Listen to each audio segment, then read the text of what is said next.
दुनिया को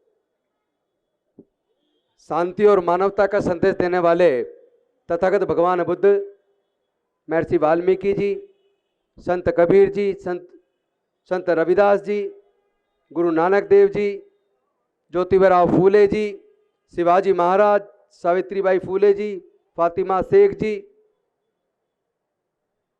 साहू जी महाराज, पेरियार ईवी रामास्वामी नायकर जी, नारायण गुरु जी, डॉक्टर बाबा साहेब अम्बेडकर एवं माता रमाबाई जी एवं मान्यवर कांसीराम साहब के चरणों में कोटि कोटि नमन करते हुए मंच पे आसीन आदरणीय भंते जी, सभी अतिथिगण और यहाँ इतनी बड़ी भारी संख्या में आए हुए डॉक्टर बाबा साहेब अम्बेडकर के क्रांतिकारी साथियों, सभी को क्रांतिकारी जय भीम।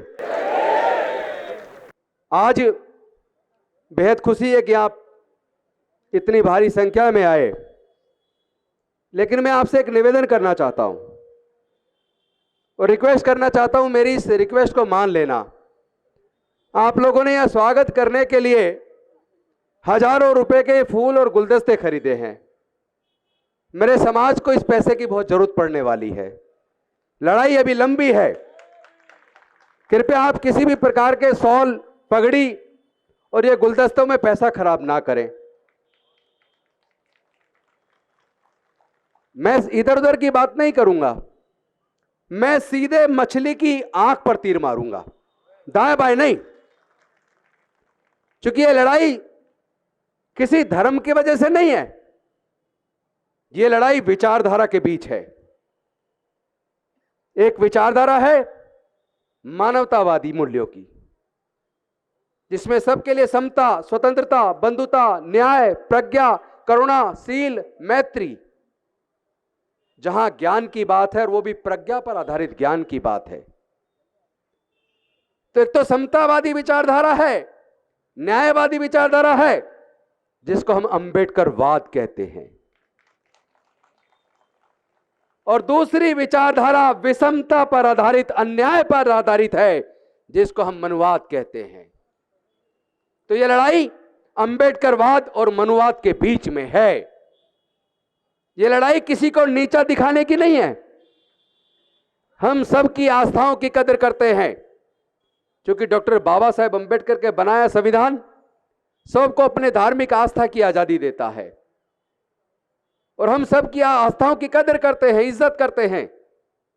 लेकिन यह नहीं चलेगा कि आप चाहे सबके सब आपके इशारे पर चलें, जो आप कहें हम वही करें, यह नहीं चलेगा।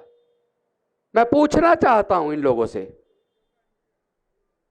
अगर हम हिंदू हैं तो हजारों साल तक देश के 80% से ज्यादा लोगों को पढ़ने लिखने पर धार्मिक बंदिश लगाकर क्यों रखी? अगर हम हिंदू हैं तो हजारों साल तक हमारे संपत्ति अर्जित करने पर, व्यापार करने पर धार्मिक बंदिश लगाकर क्यों रखी? अगर हम हिंदू हैं तो हमारे लोगों को मानव अधिकार से वंचित क्यों रखा? अगर हम हिंदू हैं तो जितेंद्र मेघवाल की मूंछ रखने पर, सुंदर दिखने पर हत्या क्यों हुई? अगर हम हिंदू हैं तो इंद्र मेघवाल को पानी का मटका छू लेने पर उसकी हत्या क्यों हुई? अगर हम हिंदू हैं तो हाथरस की बेटियों के साथ, लखीमपुर खेरी की बेटियों के साथ सामूहिक बलात्कार करके हत्या क्यों हुई? अगर हम हिंदू हैं तो उत्तर प्रदेश के प्रतापगढ़ के अंदर भगवान की मूर्ति छू लेने पर हमारे युवा की हत्या क्यों हुई? अगर हम हिंदू हैं तो मंदिरों में प्रवेश करने पर हमारे युवाओं की हत्या क्यों होती है? इसका एक ही कारण है, ना तो हम हिंदू हैं और ना कभी आपने हमें हिंदू माना है। आप हमसे नफरत करते हैं, आप लोग हमसे नफरत करते हैं, और हमसे नहीं, आप तथागत बुद्ध के धम्म से नफरत करते हैं, आप डॉक्टर बाबा साहब अम्बेडकर से नफरत करते हैं।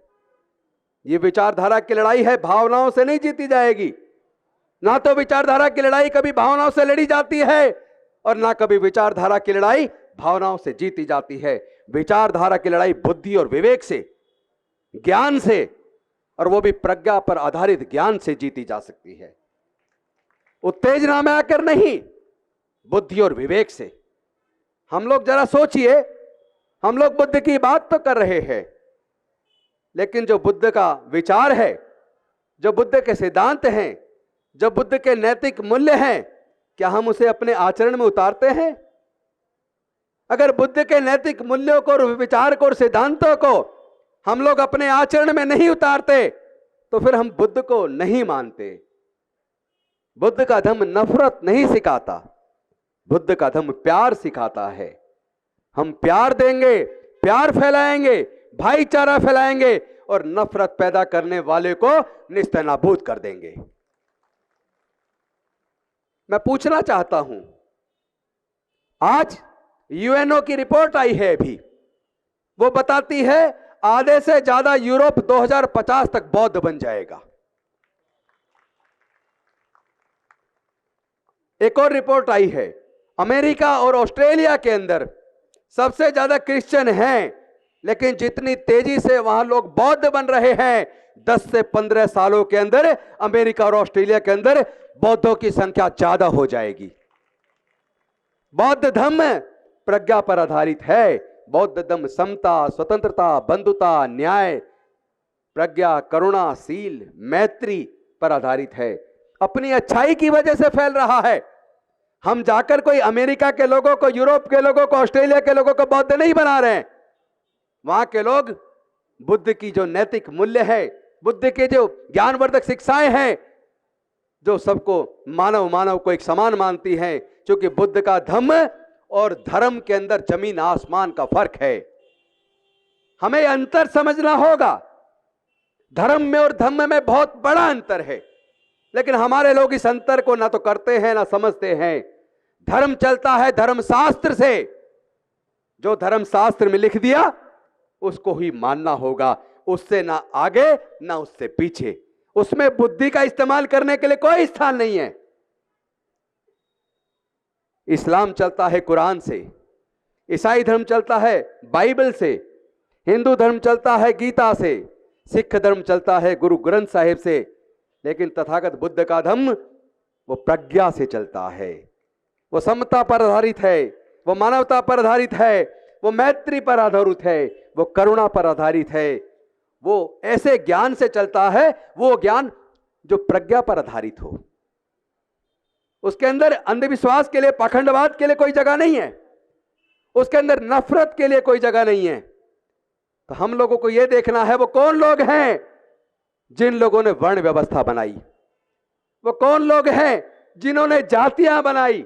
क्योंकि अमेरिका में जातियां नहीं है, इंग्लैंड में जातियां नहीं है, इटली में जातियां नहीं है, स्पेन में जाति नहीं है, फ्रांस में जाति नहीं है, जर्मनी में जाति नहीं है, रसिया में जाति नहीं है, जापान में जाति नहीं है, चाइना में जाति नहीं है, न्यूजीलैंड में जाति नहीं है, ऑस्ट्रेलिया में जाति नहीं है। जब पूरे दुनिया के अंदर जाति नहीं है तो केवल भारत के अंदर जाति क्यों? और ये जाति किसने बनाई?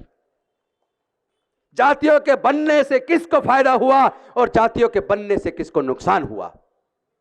देश में केवल देश के सारे संसाधनों पर कब्जा केवल 10% लोगों का है। 90% लोग संसाधन से विहीन हैं। 90% लोग गरीब और लाचार हैं। 90% लोग नागरिक जीवन जीने के लिए मजबूर हैं, नरक की जिंदगी जी रहे हैं। 90% लोगों से एजुकेशन को महंगा करके एक साजिश के तहत दोबारा से छीन लिया गया है।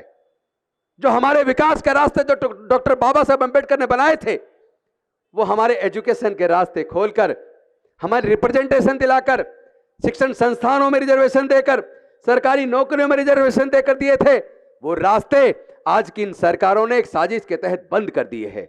एक तरफ उन्होंने पिछले 15 से 20 सालों में 1.5 लाख से ज्यादा सरकारी स्कूल बंद कर दिए, धीरे धीरे सरकारी शिक्षा के स्तर को बर्बाद कर दिया।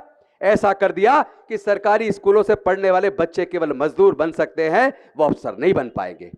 तो ये हुआ क्यों? और दूसरी तरफ देश के जितने नेचुरल रिसोर्सेज हैं वो सारे कुछ बड़े पूंजीपतियों के हाथ भेज दिए। देश के जितने सार्वजनिक उपक्रम हैं, जिसमें Indian railways, air India, airports, bank, insurance कंपनियां, पेट्रोलियम कंपनियां, गैस कंपनियां, बाल्को, नाल्को, आईटीडीसी के होटल, ये सारे के सारे बड़े बड़े पूंजीपतियों को बेचकर देश को कंगाल कर दिया है। कौन लोग हैं जो देश को बेच रहे हैं, इसको पहचानना होगा। अगर आपने आज नहीं पहचाना, याद रखना देश फिर से गुलाम होगा और आपके आने वाले बच्चे गुलाम होंगे। मैं पूछना चाहता हूं, क्या आप अपने बच्चों को गुलाम देखना चाहते हो? अगर नहीं देखना चाहते तो आपको न्याय के लिए लड़ना होगा, आपको समता के लिए लड़ना होगा, आपको मानवता के लिए लड़ना होगा। आपको तथागत बुद्ध का धम्म ही बचा सकता है। इस भारत को, केवल भारत को नहीं, जिस तरह जहां जहां कट्टरपन बढ़ा है वो देश तबाह और बर्बाद हो गए हैं। अगर इस दुनिया को कोई बचा सकता है और भारत को भी कोई अगर बचा सकता है तो वो केवल तथागत बुद्ध का धम्म और उसके नैतिक मूल्य बचा सकते हैं, वरना कोई और दुनिया में बचाने वाला पैदा नहीं हुआ। क्योंकि ये लड़ाई विचार की है, विचार से लड़ी जाएगी, विचार से लड़ी जाएगी, कोई दूसरा तरीका नहीं है। दुनिया को 550 साल पहले सिख धर्म मिला, दुनिया को 1400 साल पहले इस्लाम धर्म मिला, दुनिया को लगभग 2000 साल पहले ईसाई धर्म मिला, दुनिया को लगभग 2550 साल पहले बौद्ध धर्म मिला, दुनिया को लगभग 2600 साल पहले जैन धर्म मिला, दुनिया को लगभग 3500 साल पहले सनातन धर्म मिला। उससे पहले याद कीजिए, दुनिया की 3 सबसे पुरानी सभ्यताएं थी। एक सभ्यता थी इराक की, जो दजला और फ्रात नदियों के बीच बसती थी, जिसको बोलते थे मेसोपोटामिया की सभ्यता। दूसरी सभ्यता इजिप्ट की थी और तीसरी दुनिया की सबसे पुरानी सभ्यता भारत की सिंधु घाटी की सभ्यता मोहनजोदाड़ो और हड़प्पा संस्कृति थी। और जब हड़प्पा संस्कृति थी, जब सिंधु घाटी की सभ्यता थी, तब दुनिया के अंदर कोई धर्म नहीं था। धर्म भी इंसान ने बनाया है और जाति चालाक इंसानों ने बनाई है। जाति की वजह से हजारों साल तक हम लोगों ने उत्पीड़न झेला है। अब इस लड़ाई को लड़ना होगा, अपने बच्चों के भविष्य के लिए हमें इस लड़ाई को लड़ना होगा। अब हम अपने बच्चों को दोबारा गुलाम बनते हुए नहीं देख सकते। कौन लोग हैं जिन्होंने जाति बनाकर, धर्मशास्त्रों में लिखकर हजारों साल तक हमें मानवता के दर्जे से वंचित रखा, इसको पहचानना होगा।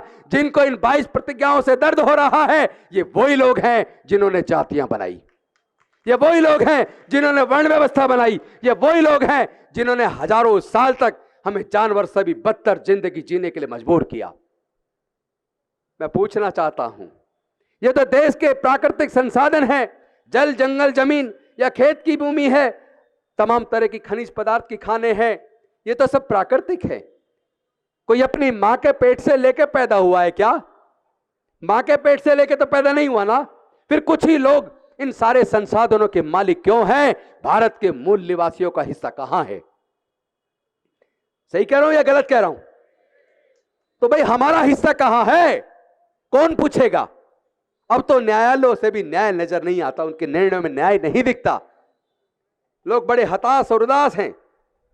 देश को बचाने की जिम्मेदारी आपके और हमारे सबके कंधों पर है। ये लोग देश को तोड़ना चाहते हैं। इनके नेताओं के भाषण देखिए, इनके सांसदों के और मंत्रियों के भाषण देखिए, नफरत पैदा कर रहे हैं, चारों तरफ नफरत ही नफरत। और उसके ऊपर कोर्ट चुपचाप बैठे हैं। क्या कोर्ट के पास भारत के संविधान ने ऐसी पावर नहीं दी कि जो लोग देश के अंदर नफरत का वातावरण पैदा कर रहे हैं, जो इंसान इंसान में भेद पैदा कर रहे हैं, जो जाति और धर्म के नाम पर लोगों की हत्याएं करते हैं, ऐसे लोगों को क्या कोर्ट रोक नहीं सकती? क्योंकि सरकार तो नहीं रोक पा रही, कम से कम कोर्ट तो रोके। मैं पूछना चाहता हूं, देश की जांच एजेंसियों को पावर कौन देता है? देश की सरकारों को पावर कौन देता है? देश के न्यायालयों को पावर कौन देता है? देश के ब्यूरोक्रेट्स को पावर कौन देता है? इन सबको पावर डॉक्टर बाबा साहेब अंबेडकर का बनाया संविधान देता है। लेकिन ये बीजेपी के गुलाम बन गए लोग। क्या देश की जांच एजेंसियां, देश की पुलिस, क्या वो बीजेपी के कार्यकर्ता है जो बीजेपी के इशारों पे काम करते हैं? जब आपको पावर संविधान देता है तो आपको संविधान के हिसाब से काम करना होगा। अगर आप नहीं करेंगे तो भारत जाग रहा है। भारत को, भारत के मूल निवासी बचाएंगे। तुम भारत को जलाने का काम करो, हम भारत को बचाने का काम करेंगे। तुम भारत को तोड़ने का काम करो, हम भारत को जोड़ने का काम करेंगे।